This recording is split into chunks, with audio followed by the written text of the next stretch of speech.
a jack of all trades is master of none, but often better than a master of none.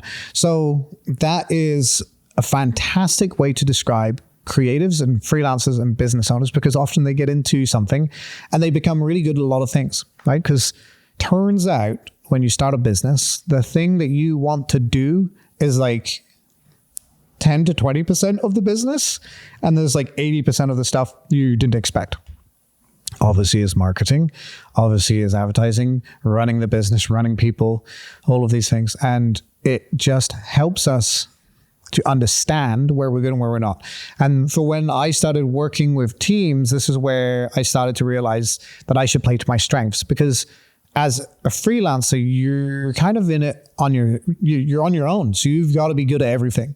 You've got to be good at accounting. You've got to be good. I've just said all the things, so fuck, you don't need to really hear them, right? So like, but you need to be good at something in order to get somewhere. And so for me, I always thought my good was photography. And I thought I was okay at it. It's like I wasn't the best at it, but I definitely wasn't a schlub, right? Like I could definitely do some decent work. And that to me, I was really good at that. I was really good at understanding the why and then making the visuals for the why. And so I would kind of dig deep, find this and then go. And I didn't realize that I was actually working on my strength, which ended up being brand strategy, weirdly enough, which entered into my vernacular like 3 years ago. Like this was not something that I was, going through school for and trying to learn how to do.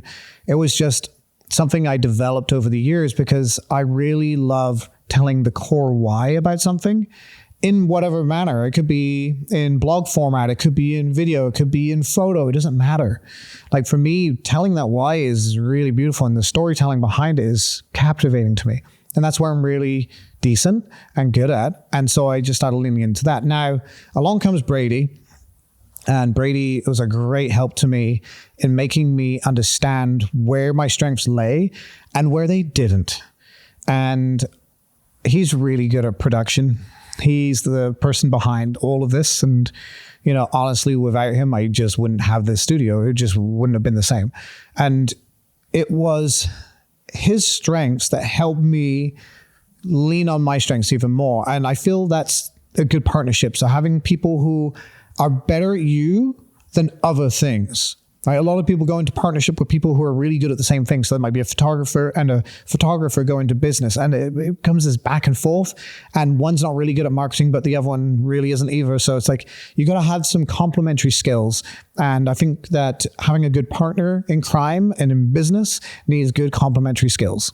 Managing one's strength on something and leveraging and leaning into it is really key. And so I think the older I get, the more mature I become as a person, the more I want to lean into the things I'm really good at and less on the other things. Like I let go of bookkeeping as a great example because I'm really bad at it. So I have Heather and she does my bookkeeping. She's amazing. And then, I think the next step for me is probably going to be a project manager, because then that way I can step out of managing people on projects, because I'm decent at that, but I'm really good at the client care, and I'm really good at kind of connecting dots and making things work really well based on, seamless chaos and randomness. Like that's where my brain seems to do really well. So developing your strengths, understanding your strengths, and then leaning on those strengths requires patience, requires strength, and requires resiliency that I don't think a lot of people develop enough. And so the way to do that is just to go out there and do something over and over again. And so over time, you'll get to know what you're really good at and what you're not so good at. And then just lean into that, like lean into your strengths. And it may not be what you think it is.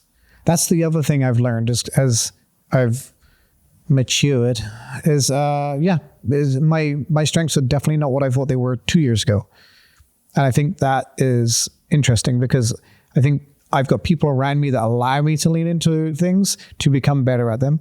And that ultimately is what everyone in business and freelancing should try to lean on. If you're a freelancer, by the way, you don't need to have a team, but you do need to have someone that you can lean on for those things that you're not very good at. So if you're a freelancer and you're terrible at accounting, get an accountant. It's not hard.